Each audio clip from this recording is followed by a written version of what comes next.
Hey everyone, I'm Scott Stokely and it is still cold out here, so this is going to be another one of them talking only videos. But I think you guys are going to like this because if you're a disc golfer watching this video, you can get sponsored. I'm going to explain how. But before I begin, if you enjoy my videos, the best thing you can do to support me is share them on your social media. That's how I get more followers. And if you're not subscribed, please subscribe. That tells YouTube that my content's good and they should recommend it more. All right, so how to get sponsors? Well, first off, why do you want to be sponsored? And it comes down to really two things. The first is you get stuff. At the highest level, at some level, you may get money. Money's great. Or you may get stuff. But when you get stuff, that stuff you don't have to spend money on, which means you get money. Or maybe you just get a discount on products, which means you save money, which means you get money, right? But being sponsored means you get stuff. Ultimately, it's financial. But the second thing that's nice about being sponsored is it's a way of being validated for your hard work and appreciated. I mean, you put the time and you put the effort in, and it's a way of saying, hey, look, someone else recognizes what I do. I think it feels good, and I think it's cool.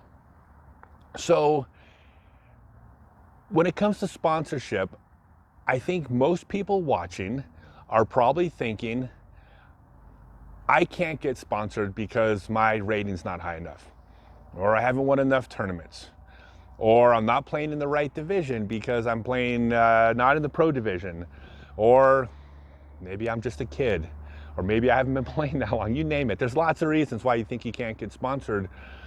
And the reason you're not able to get sponsored isn't because of an inability to perform better at disc golf tournaments. It's an inability to understand how sponsorship actually works. And when I explain how it works, hopefully a light bulb is just going to go off and you're going to see you can do this. So sponsorship really comes down to one basic idea. Businesses exist to make money. Now, most businesses want to make more money. More profits are better, so businesses want to increase profits. So sponsorship comes down to a basic idea. If that business sponsors you, whatever that looks like, will you increase their profits? And if the answer is yes, that you will increase their profits by being sponsored, you are entitled a percentage of those profits. You are just part of that company's marketing budget. They're spending marketing or advertising money to make more money. Now, you notice when I was explaining that, because that really is all it is, I didn't mention ratings or divisions or wins or any of that, not once. Now, those can come into play, which I'll get to, but that's not what it's about. So let me give you an example of a non-disc golf sponsorship, but this is basically how it works. There's a sandwich shop near the course where you play. You want to approach them for sponsorship. You go to that sandwich shop and you explain to them, here's how much my ratings increased over the last year. Here's the tournaments I win. Here's my plan to jump divisions next year. The person that owns the shop is probably going to stare at you with a dumb look on their face. It means nothing to them. What you do and what you can do and what you have accomplished and what you're going to accomplish fundamentally doesn't matter to that business. Personally, people are people, they care, but as a business, it's irrelevant.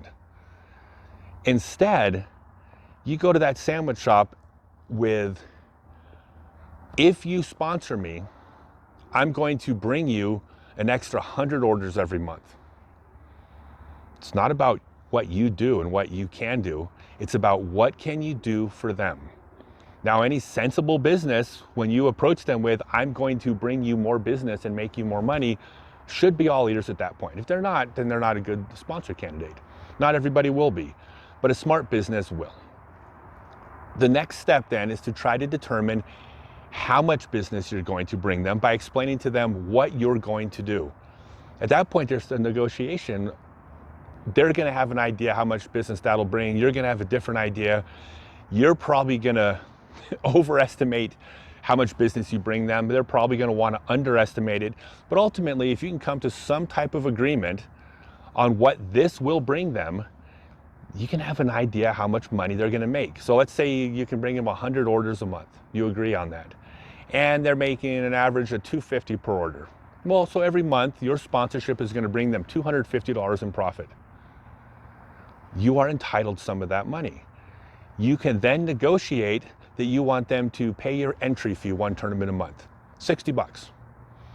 That's a good starting place, because even if you overestimated by 200% how much business you bring them, they're still going to make $125 a month. It's only going to cost them $60. They're still showing profit on that marketing investment, which is you. That's sponsorship. That is all it is. Now, most players are looking for disc golf sponsorships, right? Well, it's fundamentally the same idea. I like to talk about non-disc golf first because it kind of takes the emotional part out of it, which is I want that company to sponsor me. But it's the same idea. So you go to the local pro shop. Maybe there's 3 pro shops in town. They're competing for players' business in town.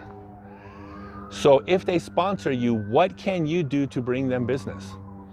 Now, I said that being a good disc golfer, winning tournaments is potentially relevant, because the mere fact that you are good, you're a 1,007 rated player who wins all the local events, people will follow your recommendations. So yeah, being good tells people to listen to you. So that can matter. It can be relevant. However, it's not the only thing, because you can be running leagues and giving shout outs. You could be posting on social media. Every time someone post to a page, where's a great place in town to buy discs, if you're the first one to respond with, Joe's Pro Shop is where I get my discs, Joe's a great person, he's going to teach you how to play disc golf, he'll steer you right, you're bringing Joe business. And when you bring them business, you're entitled part of that. Now, of course, you have to agree on how much business you can bring them, but the mere fact that you're bringing them business means you're entitled a percentage. I'll keep hammering that point home, because that's all this is about. One way to do that is to be good at disc golf, but there's 100 other ways not related to performance. Now, let's say there's only one pro shop in town. Well, you may be thinking that's a tougher sell, right? Because there is no competition. Everybody in town's already going to that pro shop. Not true. There's major competition for that pro shop. There's Infinite, there's Amazon. I mean, technically, I'm competing with them with my store. You're competing against the online space. Why does somebody buy from that store instead of online? Well, if you could be part of the process in getting people to shop locally at that store, you're increasing profits, you have value. Local stores are also looking for increasing the pool of people spending money. If you go to a pro shop and you tell them you're going to run a weekly new player clinic, or you're going to go to schools and teach disc golf classes, and you're going to increase the amount of people that are playing, you will bring them more business, because pro shops aren't just competing against Infinite and Amazon. They're also competing against bowling alleys and trampoline parks. People have time, they have recreations, they have disposable income. If you can get more people to play the game, you're worth money to that pro shop. Be creative. But the idea is, at its core, is it's not about what you do, it's about what can you do for them. That's what matters. Now, the pinnacle of sponsorship generally is going to be the disc companies. And they're all different. All the manufacturers are different. So I can't speak for any of them. Really comes down to the same idea. What can you do for them to increase their business? Now, most of these companies, or at least many of them, don't just have their gold team for the touring players and their silver team for their MP40s or FP40s that are, winning tournaments, but they have their ambassador team. They have their street team. There's different names for them, but really what this is the recognition of those companies that a person that wants to promote them will increase their business and make them more profit. We need to get them on board with us, because if we don't, someone else is going to. And that person will be increasing business for the next company. So when you approach these companies, same idea. What can you do for them? Now, most of them, because they're big companies, probably have a formula, especially the bigger manufacturers. It's hard to be creative because they're trying to manage so many people, but they have a basic formula. If you do this, A, B, C, and D, you can be part of this team, and you'll get, 25 discs a month and 30% off online purchases or whatever it is. It ultimately means money and recognition. So that's what this is. That's all it's about. What can you do for them? Now, I'll take this to myself as an example because I'm announcing all these sponsors for the 2022 tour. And I have a whole bunch more coming out. And I'm being compensated well for the sponsorship. And not one of these companies is sponsoring me because they like me. I mean, I hope they like me. I mean, they're people I have relationships with, but that's not why they're giving me stuff. That's not why they're paying me. When I sent my proposal to every one of these disc companies, it was a 2-page sponsorship proposal. And this much of it, literally 2 sentences, was, I want to throw this disc you make and I'm going to try to win tournaments. It was like 5% about what I do. The other 95% of the proposal I sent them was, I'm going to do an in the bag video about your disc. I have this many viewers, so this many people are going to see that in the bag video. Once a month, I'm going to do a video where I reference your disc. I'm also going to post to your social media 3 times per month. I'm also going to have exposure on the tour, throwing your disc with recognition for that. I'm going to post to my social media. I'm going to post to my Instagram about your disc X number of times per month. But 95% of my proposal had nothing to do with world records or titles or wins, or how I plan on winning worlds this year. 95% of my proposal, even at the level that I'm seeking sponsorship, was, here's what I'm going to do for your company that's going to make you more money. And when I do that, I want a percentage of that. Now, final thought, and you got to be a little creative here, but the way I've structured my sponsorships, almost, I think in every case, I'm not being just given anything. I've set it up so my sponsorship pay will be based solely on how much business I increase. Now, that's kind of easy to do when you have a tour series disc because you can generate X number of sales and then I get revenue off that disc. But it's all